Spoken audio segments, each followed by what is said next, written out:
Olá, seja muito bem-vinda ao Programa em Foco, o seu programa semanal de entrevistas e, claro, de construção do conhecimento. Não há como negar, somos seres sociáveis e por isso mantemos relações sociais. Vivemos em equipe, vivemos em grupo, vivemos em turma. E sobre a inovação na gestão de pessoas, eu converso hoje com Joucir Eliseu Brum Oliveira. Ele é administrador de empresas e gerente do SESI Senai do Sistema FIEP. Seja muito bem-vindo, Joucir, a esse espaço de troca de conversas, de acolhida, enfim, da gente costurar algumas figurinhas para a gente poder levar alguns questionamentos para quem está em casa. Obrigado pela sua presença aqui. Eu que agradeço o convite e estou à disposição para que a gente possa conversar sobre um tema que é palpitante e que hoje ainda é a tônica do sucesso de qualquer organização, que é a gestão de pessoas, né? As empresas vivem das pessoas, então a gente tem que realmente trabalhar isso de uma maneira efetiva para que os resultados apareçam. E por falar em pessoa, eu queria conhecer um pouquinho a tua pessoa. Me parece que você é novato aqui em Umuarama, né? Chegou há pouco tempo. É verdade, eu me mudei no dia 14 de fevereiro. É recente, bem hein? recente, bem recente. Mas, André, a característica do povo de Umuarama é de uma acolhida fora do comum. E você veio de onde? Qual cidade? Eu estava morando em Maringá. Maringá. Há 7 anos que estava em Maringá. Eu sou gaúcho de nascimento, sou da região da fronteira oeste, lá do Rio Grande do Sul. É gremista ou colorado? Colorado, opa. Cara de felicidade Cara tem de que ser felicidade, colorado, tá né? certo, tá certo. Brincadeira, minha esposa é gremista, então não dá para aprofundar Aí tem que ter uma boa gestão de pessoas em em relacionamento, casa né? tem que ser. Mas como é que você estava lá no Rio Grande do Sul, do Rio Grande do Sul, e veio parar em Maringá, de repente em Umuarama? Como é que foi a trajetória tua? Eu sou de uma cidade muito pequena, no Rio Grande do Sul, e com essa intenção do crescimento, de buscar crescer profissionalmente, eu acabei me mudando para Chapecó, em Santa Catarina, fiquei 2 anos em Chapecó, e depois recebi um convite para vir para Maringá. E vim para Maringá com a intenção de fazer o mestrado em administração e voltar. Só que Maringá, o Paraná como um todo, né, Curitiba, enfim, a gente for falar das cidades do Paraná, tem muitas cidades muito acolhedoras, né? Quando nós vimos, nós tínhamos virado paranaenses. Se encantaram com a cidade? É verdade. E o Umuarama, quando eu trouxe a minha família para conhecer, quando me ofereceram a possibilidade de vir para cá, elas adoraram a cidade também. Gostaram também? Que tem uma característica, um jeitão também parecida com Maringá, avenidas largas, né, arborizada. Qualidade enfim. de vida. Qualidade de vida nem se fala. Hoje eu estou morando num bairro ali, minhas filhas andam de bicicleta na rua, brincam na rua com outras meninas dali da vizinhança. Então isso a gente não encontra mais numa cidade grande, né? Quer dizer que o Colorado virou pé vermelho. Pé vermelho, pé vermelho. Ainda bem que é pé vermelho, Exatamente. Né? Mas como é que é a tua formação acadêmica? Você estudou o quê, Joucir? Eu sou formado, eu fiz ciências contábeis, depois fui para administração de empresas e aí comecei já a trabalhar há bastante tempo com sistemas de qualidade. Então hoje eu sou ainda auditor da ISO 9001, 14000, 18000, de SASMAC, né? Siglas que não faltam. Me especializei também em finanças e o mestrado em administração eu acabei não concluindo, mas eu fiz algumas disciplinas do mestrado em administração. Não concluí por questões profissionais já depois dentro do próprio sistema, mas ainda é um projeto. Por falar em siglas, você é gerente do SESI Senai, aqui de Umuarama. Me dá uma explicadinha para a gente, o que são essas siglas SESI, Senai, Sistema FIEP, para a gente se ambientar um pouquinho aqui. Eu noto aqui, André, que as pessoas têm uma dificuldade para identificar essas diferenças do Sistema S. Porque o Sistema S não é só SESI e Senai, né? Nós temos o SESI Senai, que é o Serviço Social da Indústria, que é o SESI, o Serviço Nacional de Aprendizagem Industrial, que é o SENAI, estão ligados à indústria, à Federação das Indústrias, que por sua vez está ligado à Confederação Nacional das Indústrias, a CNI. E também tem os outros S's, que é o S do comércio, que estão aqui em Umuarama mesmo tem o SESC e o SENAC. Tem o S ligado ao empreendedorismo, que é o do SEBRAE. E também tem da agricultura, que é o SENAR. E do transporte, que é o SESCOP. Quanto S? São bastante S's. E esses S estão ligados, mantidos pelas indústrias, né? Então, às vezes as pessoas também confundem, vocês são empresa pública. Não, nós não somos uma empresa pública. Somos uma empresa privada, administrado pela confederação e pelas federações. Qual a diferença? É que nós recebemos, então, a contribuição compulsória das indústrias, no nosso caso, e somos auditados pelo Tribunal de Contas da União. Então a gente... Não tem investimento do dinheiro do governo, não? Do governo, não. Do governo, não. Uhum. Quem paga as nossas contas, são, no caso do SESI e do SENAI, as indústrias e os serviços que nós vendemos. Então não tem dinheiro do governo em nenhum momento da nossa gestão. É uma empresa privada, com suas regras, então não há estabilidade, né, como às vezes as pessoas confundem, agora você está empregado, emprego público. Não, no nosso caso não é. A gente vive de resultados efetivamente.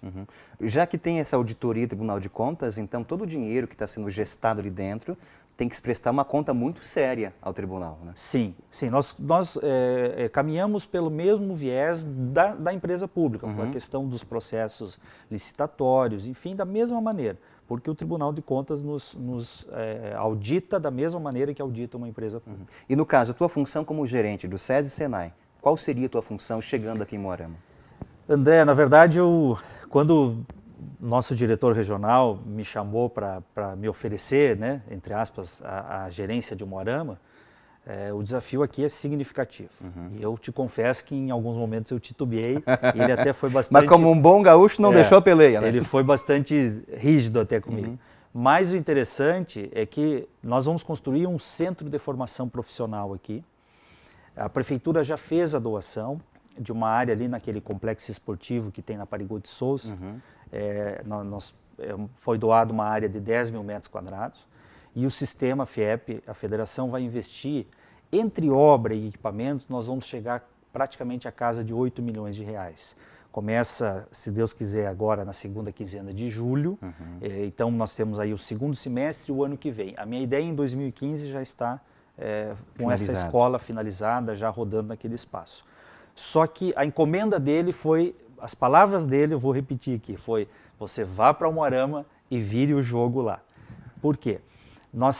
A nossa regional noroeste, né, algumas divisões que eram feitas antes, o Moarama é a segunda maior cidade dessa regional, que pega Maringá, Paranavaí, Cianorte e o Moarama, né, pegando as principais. E a segunda maior cidade com a menor unidade dessa regional. Eu fui convidado agora para fazer parte do Conselho de Desenvolvimento de Moarama. Então nós tivemos uma reunião essa semana, e aí o Rômulo, secretário do Comércio, deu um dado que nem eu sabia, que o Moarama é a quarta maior região metropolitana do estado do Paraná, por essa nova divisão que foi feita, né, essa nova área de abrangência. Então, é recente essa questão. Isso, então tem Curitiba, Londrina, Maringá e o Moarama. Eu fiquei surpreso, maior até que a região de Cascavel, de Ponta Grossa, né? Falei, então, cheguei para o meu pessoal lá e falei, ó, se prepare, se nós somos a quarta maior metropolitana, podemos ser a quarta maior unidade tem também que mostrar frutos do estado, exatamente. Então, eu vim com esse desafio muito grande, e aí agora eu estou estabelecendo já algumas parcerias para já fazer com que a escola, esse centro de formação, funcione independente da obra estar pronta. A minha ideia no final, quando em 2015 a obra me for entregue, eu junte, né, os pedaços da onde tiver, traga tudo para dentro e siga funcionando. Então nós já estamos trabalhando, a prefeitura tem sido um bom parceiro nosso, algumas empresas já me disponibilizaram, inclusive, seus espaços físicos para que a gente possa ministrar cursos utilizando equipamentos da própria empresa, torno, máquinas de solda, enfim. Então isso tem sido muito bacana. Por isso que eu disse, a acolhida tem sido maravilhosa. Vou te dizer, eu estou visando um crescimento muito grande.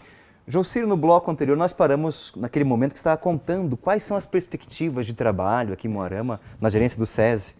E justamente a ideia é a seguinte: vocês vão montar uma escola, então, de profissionalização. Quais são os cursos que vocês pensam oferecer para a população? André, esse centro de formação, ele veio com o objetivo de ser multissetorial.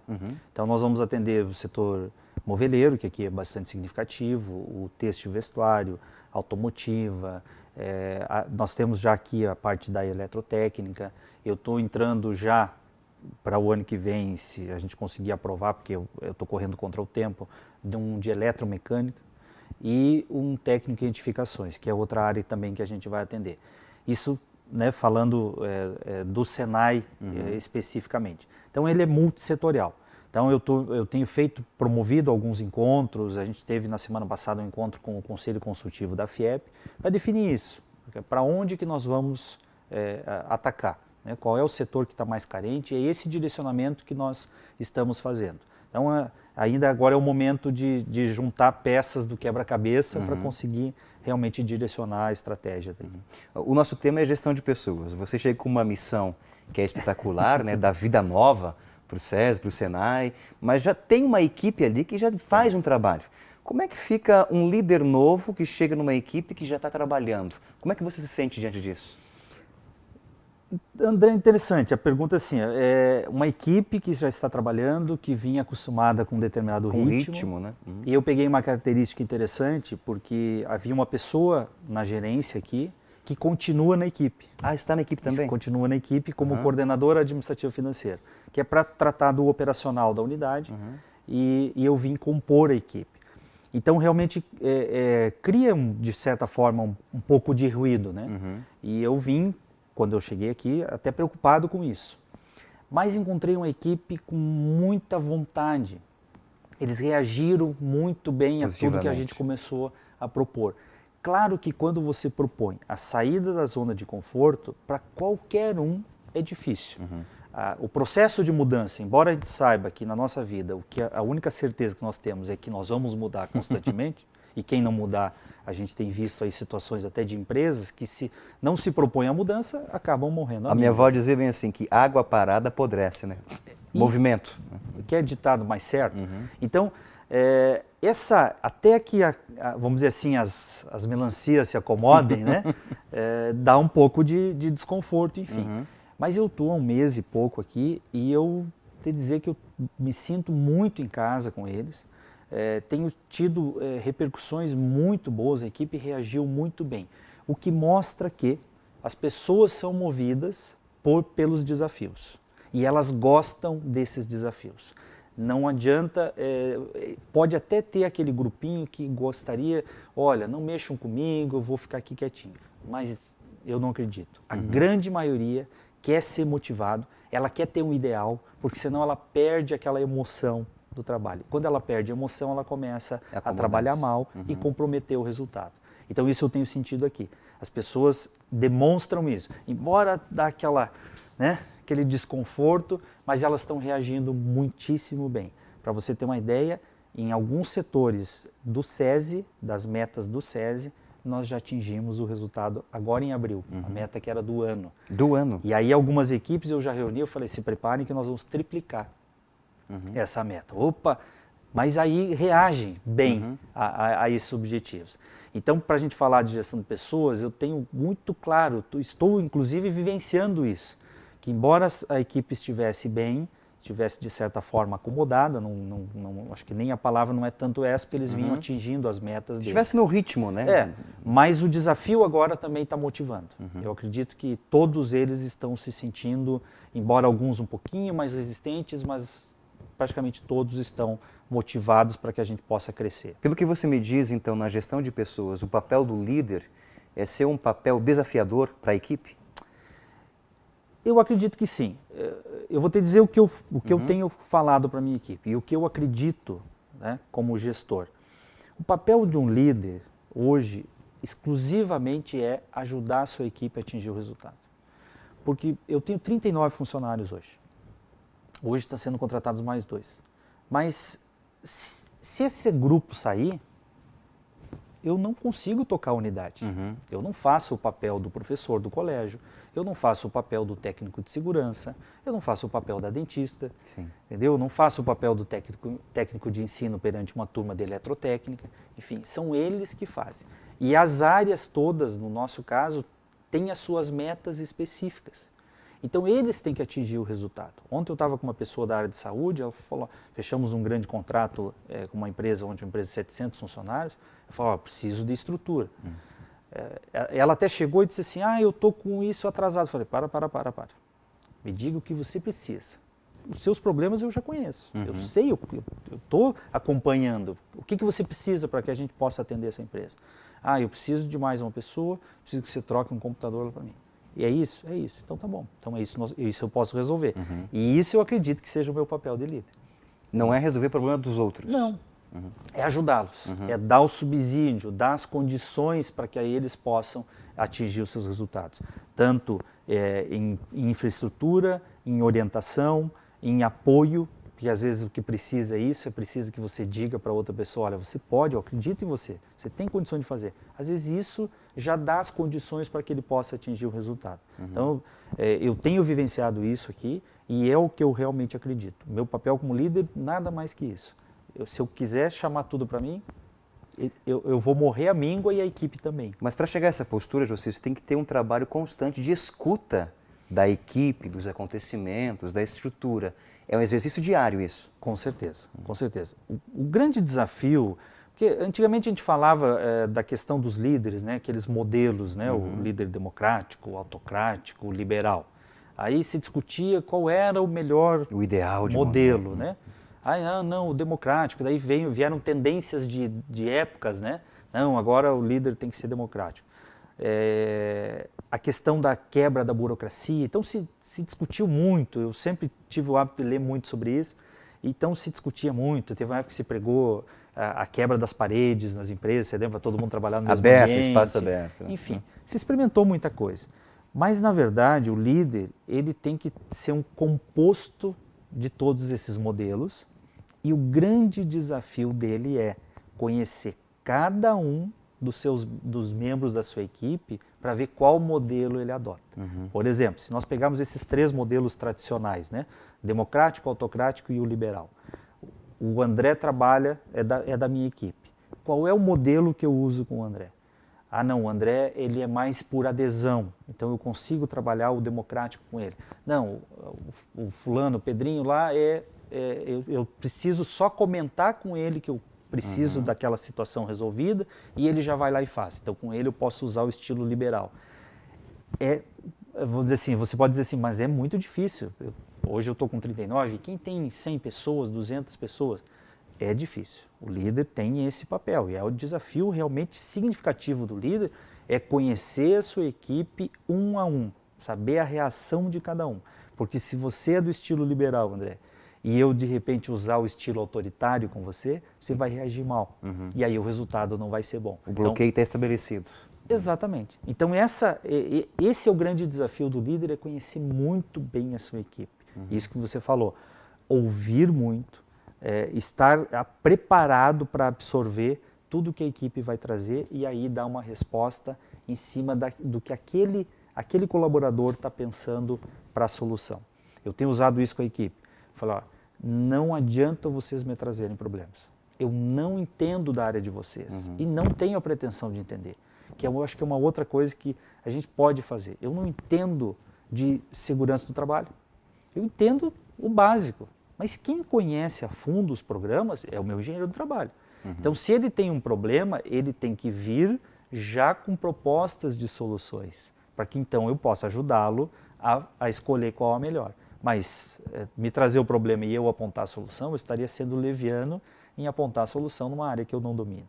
Então esse jogo, que na verdade é um jogo diário mesmo de xadrez, que você vai movimentando as peças para atingir o resultado. E de processo de autoconhecimento também, né, do próprio líder. Né? Com certeza.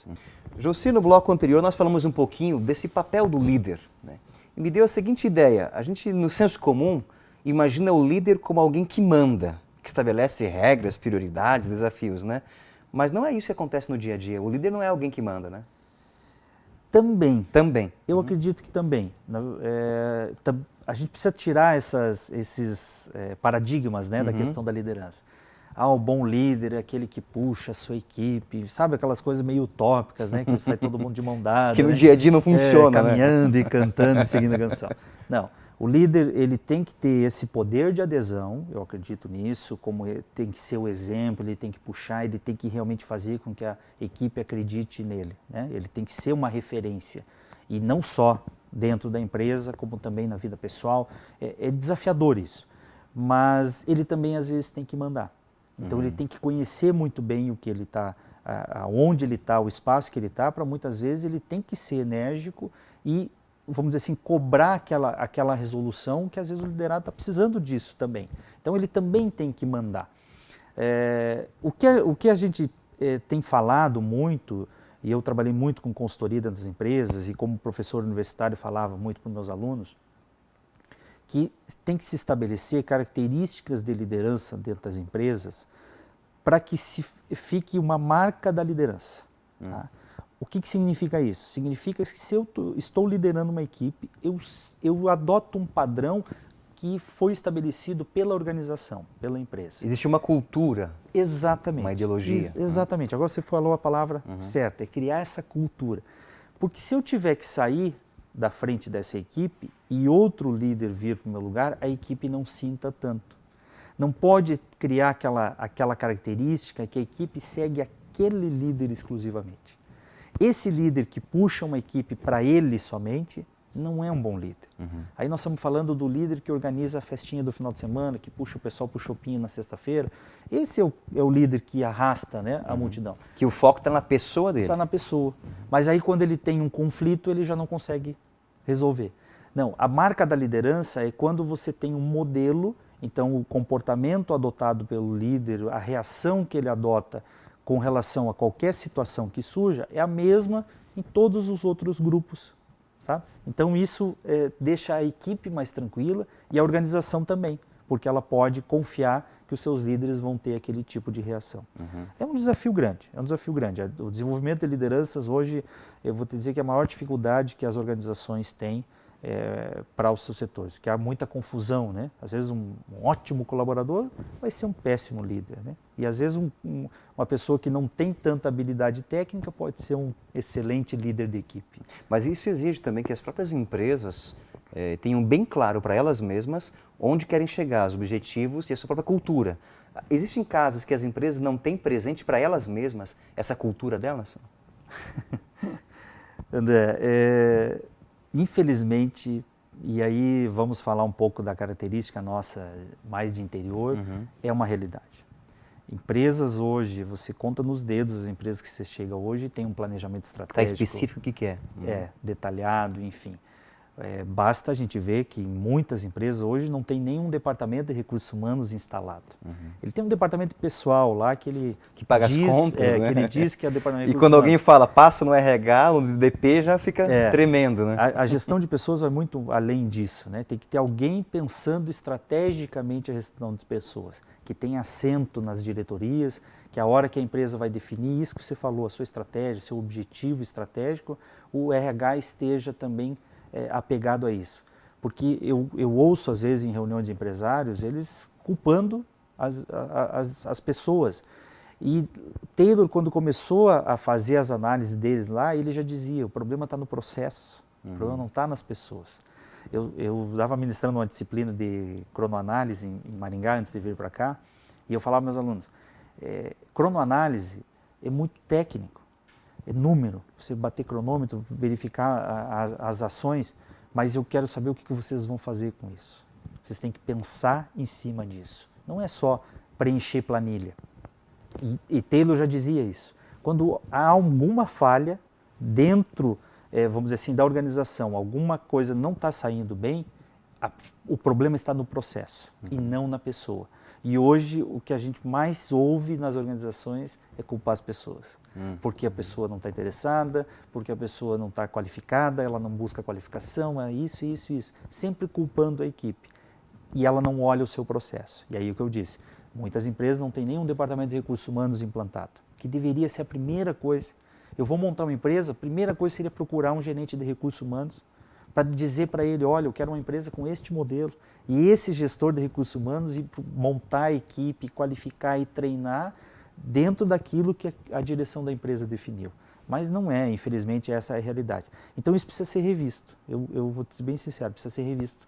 A gente trabalha com qualificação profissional, que é o nosso objetivo, e muitas vezes os nossos alunos, a gente cria uma cultura dentro do Senai, que o ambiente do Senai é um ambiente de indústria, então eles cumprem horário, com rigor, enfim, e a gente orienta eles sobre diversos assuntos, inclusive sobre relações interpessoais, e muitas vezes ele chega dentro da organização e se depara com um ambiente hostil, que às vezes não reflete aquilo que ele escutou dentro de sala de aula.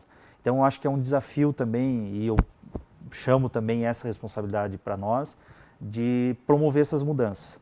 As organizações têm que repensar isso. As pessoas ainda são a essência das organizações.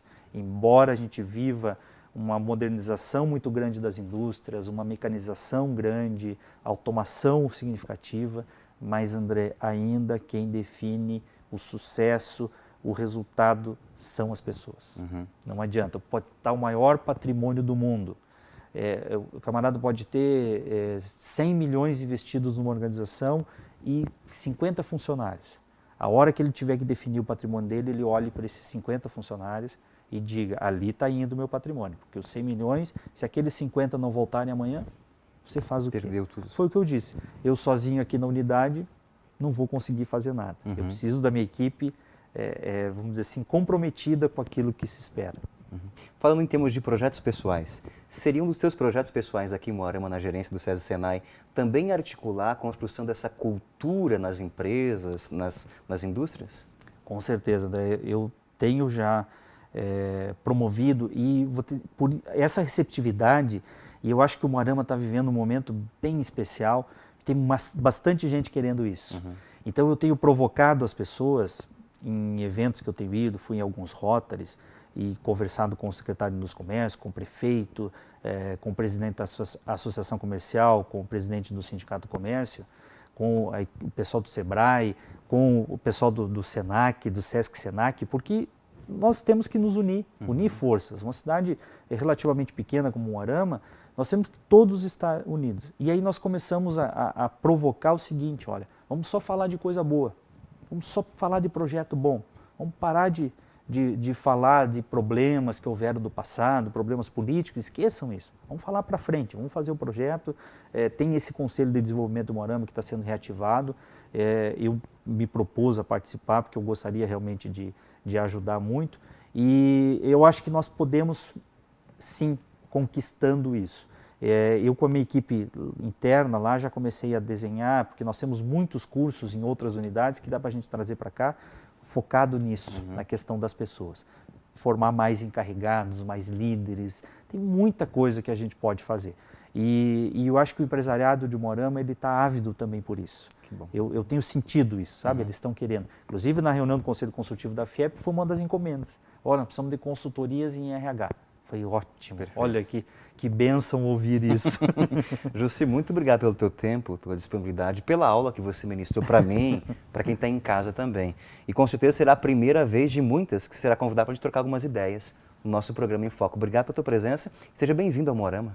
Muito obrigado. Eu já estou me sentindo em casa. Eu disse esses dias que eu já estou me sentindo moaramense. E é verdade, eu realmente tive uma receptividade fantástica aqui. Eu saio na rua, encontro muitas pessoas, que é uma característica da cidade interior, né? Que lá em Maringá a gente já não tinha tanto. É meio anônimo, né? Esses dias eu saí no sábado de manhã para olhar algumas coisas, já encontro os conhecidos. Isso é maravilhoso, muito bacana mesmo. E obrigado pela oportunidade e eu estou à disposição para que a gente possa conversar temas que são tão palpitantes, né? A gente poderia ficar falando uma manhã inteira sobre isso. Mas obrigado. E obrigado a você pela audiência, pelo carinho. Até o próximo programa. Um forte abraço. Tchau, tchau.